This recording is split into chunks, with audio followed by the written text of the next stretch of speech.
Talvez você só tenha tido aptidão comportamental para sair daquele poço e voltar porque no passado você fez isso. Ah, sim.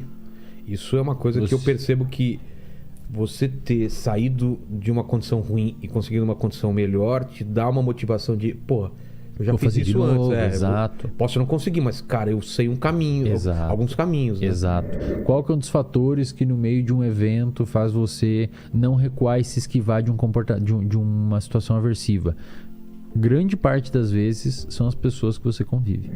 Nós somos sensíveis às consequências dos nossos comportamentos. Isto é, você se comporta e a consequência que o seu comportamento gerar muda você.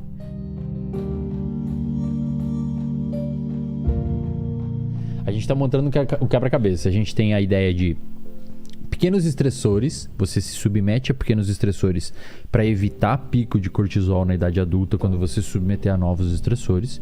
Então, basicamente, qual que é a ideia? Vamos imaginar que você é um cara que sempre, desde a internet, né, cara? Você começou se expondo lá no início e tal e tal. Digamos que aconteça uma situação agora, acho que até aconteceu, cara. Veio a pandemia.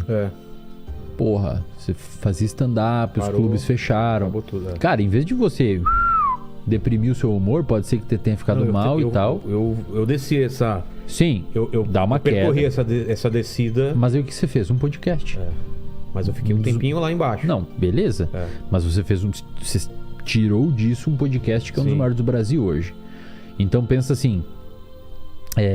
talvez você só tenha tido aptidão comportamental para sair daquele poço e voltar porque no passado você fez isso. Ah, sim.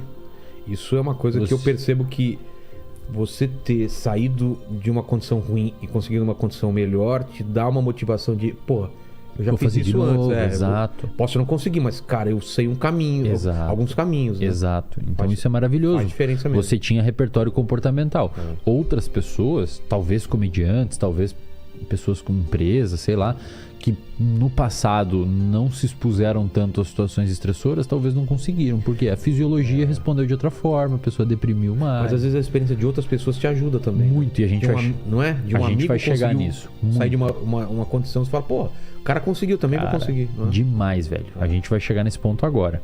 Olha só, eu construo umas ideias na minha cabeça e deixar eu fico falando aqui até depois da manhã. Mas é essa aí. Ó, então, a importância de você se submeter a pequenos estressores para conseguir resolver fisiologicamente estressores quando você estiver adulto, isso é importante.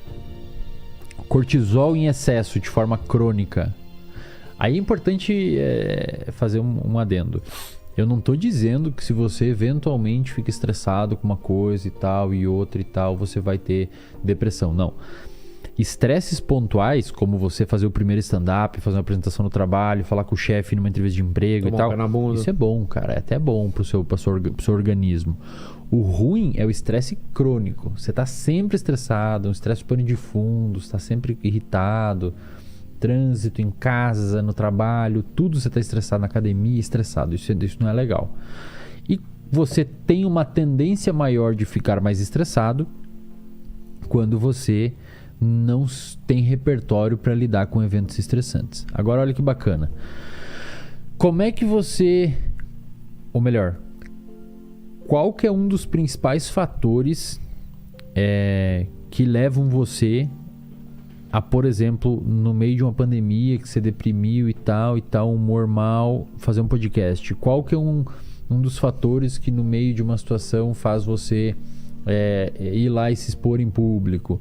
Qual que é um dos fatores que no meio de um evento faz você não recuar e se esquivar de uma situação aversiva? Grande parte das vezes são as pessoas que você convive.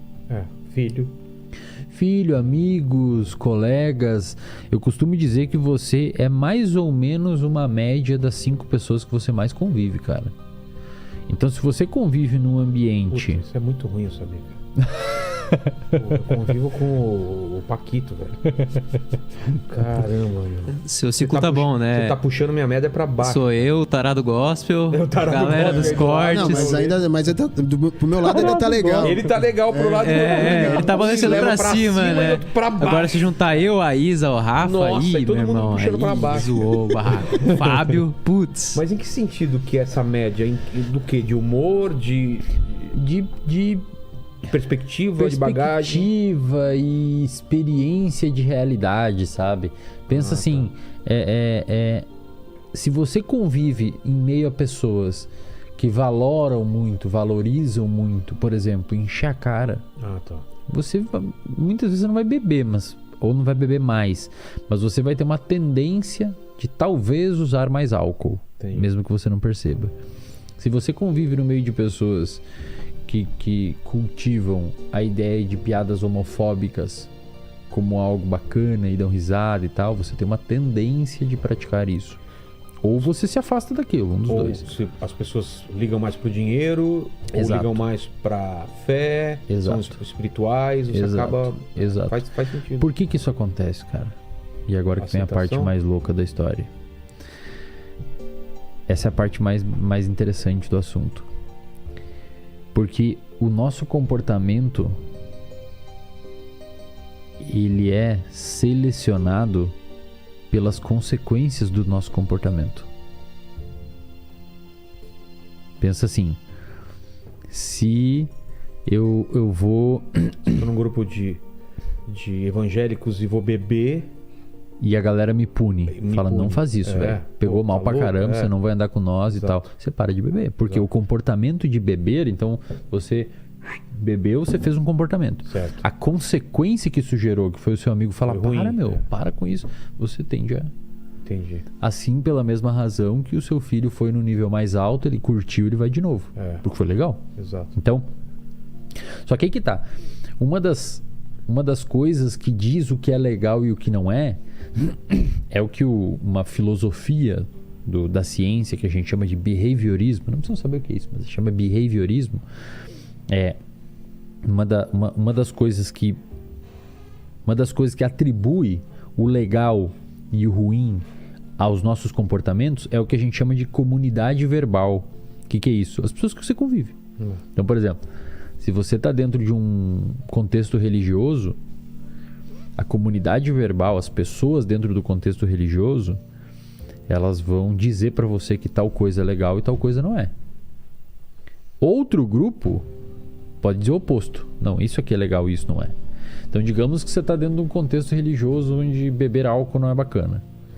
Então, beleza, a comunidade que você convive, as pessoas que você convive estão falando, cara, não bebe álcool porque não é legal. Então, você começa a ver o álcool de uma forma diferente. Mas aí você tem os amigos da balada... Que é o contrário. Fala, cara, é maneiro. E aí você fica na... Aí você, por meio de valores e tal, você vê o que faz mais sentido pra você. Então, quando você convive com um grupo de pessoas que atribuem a ideia de que um comportamento é legal, um comportamento como estudar, treinar, fazer dieta, não sei o que, se expor, etc, ganhar dinheiro, seja lá o que for.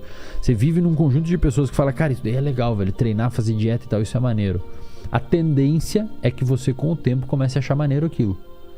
Se você vive dentro de uma casa onde as pessoas ficam te zoando porque você tá comendo frango com batata doce, ficam te chamando de viado porque você tá fazendo treino na academia, e ficam te chamando de não sei o que porque você diminuiu o álcool, a tendência é que você não vá fazer tanto aquilo porque a sua sociedade, a sua comunidade verbal tá punindo esse comportamento em você. Entendi.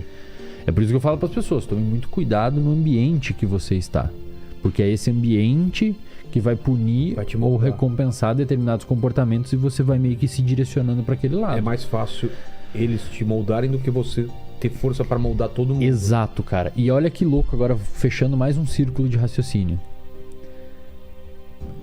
Por isso que talvez muitos pais, quando a gente falou lá no início das crianças, devam ter falado assim, pô, mas eu tento, Wesley, fazer isso, mas meu filho não quer porque os amiguinhos estão dentro da internet. Então como é que você muitas vezes vai vai tirar esse contexto se pra sociabilidade da criança é importante estar toda hora no TikTok, saber quem é o americano no TikTok que tá fazendo a dancinha não sei o que, pra ela se sentir inclusa dentro do grupo fora da internet, ela precisa saber o que tá acontecendo ali dentro da internet. E como é que faz?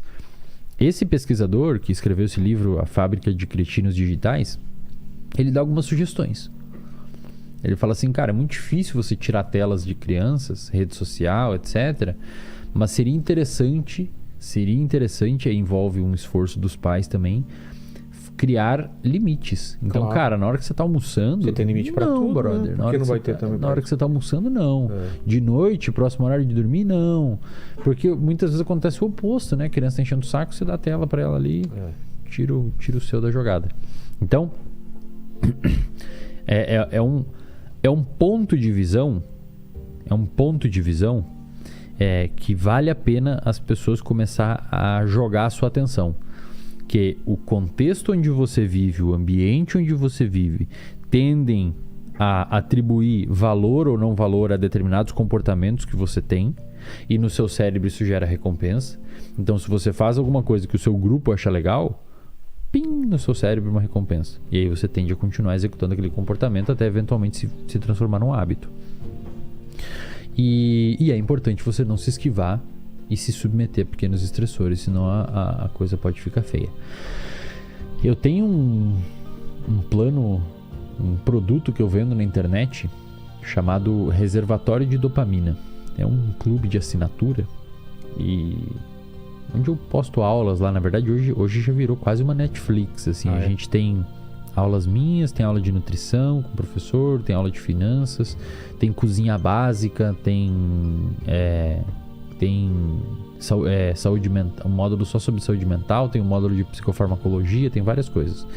E eu fiz uma aula lá dentro, que é a aula mais assistida até hoje, que o título dela é Como a Sociedade Emburrece a Concorrência.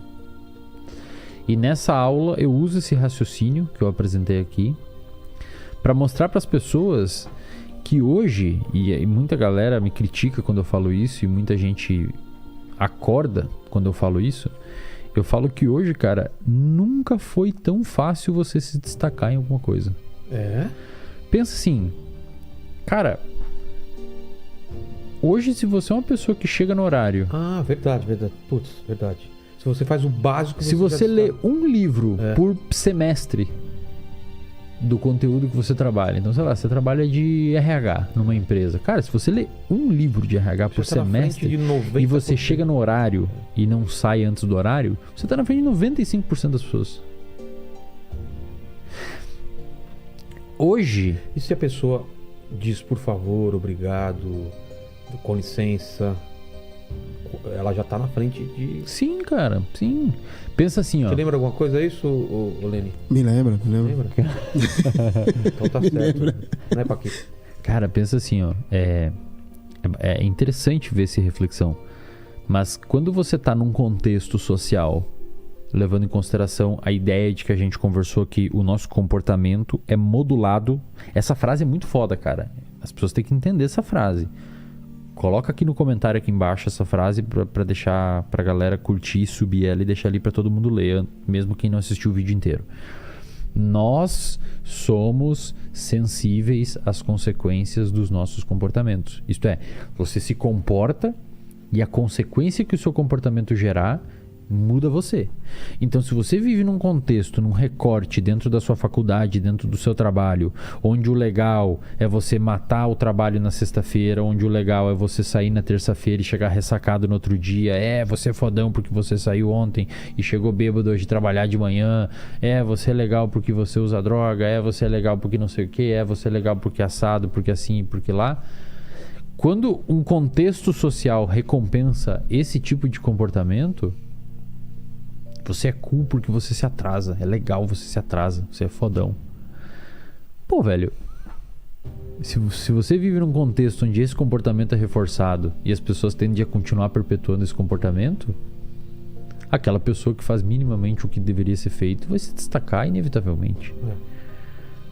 Então eu falo pra molecada, eu falei, cara, estudem, organize sua vida, treine, se alimente minimamente bem, Organize o seu quarto antes de querer salvar o mundo, que as coisas vão começar a virar. Se exponha, porque eu sou bastante pessimista com o futuro, cara, assim, no sentido de aquelas pessoas que não tomarem cuidado com alguns comportamentos, a tendência é muitas vezes o ambiente levar para isso, recompensas cada vez mais rápidas, recompensas cada vez mais maiores, menor tendência de sustentar o comportamento frente a alguma coisa, menor tendência de buscar objetivos longos, menor tendência de começar a sustentar um esforço de ler alguma coisa complexa e ler e reler.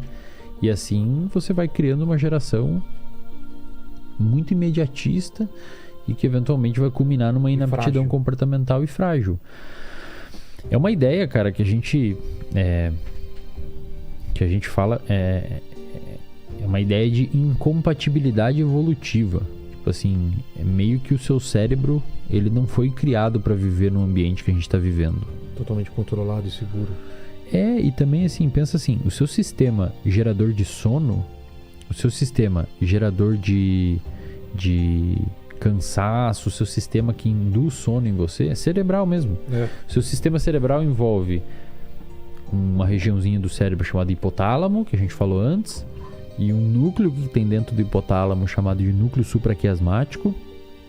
E esse núcleo supraquiasmático produz proteínas, etc. E quem controla essa produção de proteínas é a luz natural. A luz artificial, como que a gente está aqui, ela atrapalha a produção dessas proteínas à noite. Então você não deveria ter luz artificial à noite. Por quê? Porque na nossa história evolutiva nunca teve luz artificial à noite. Meia-noite se chama meia-noite porque é o meio da noite.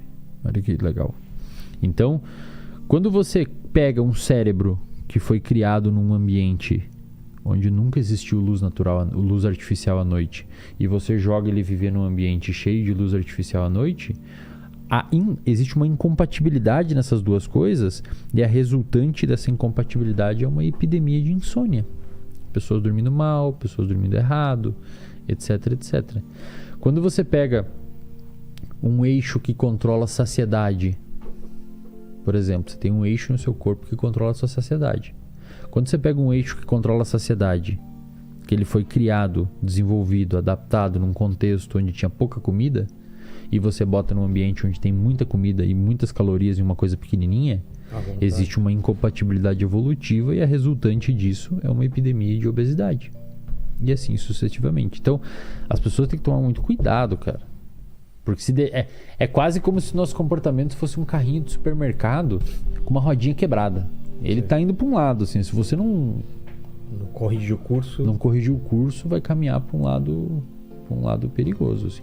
Um lado não adaptativo. Então, Wesley, o lance das redes sociais... Você tá colocando um cenário meio apocalíptico aí, uma coisa meio...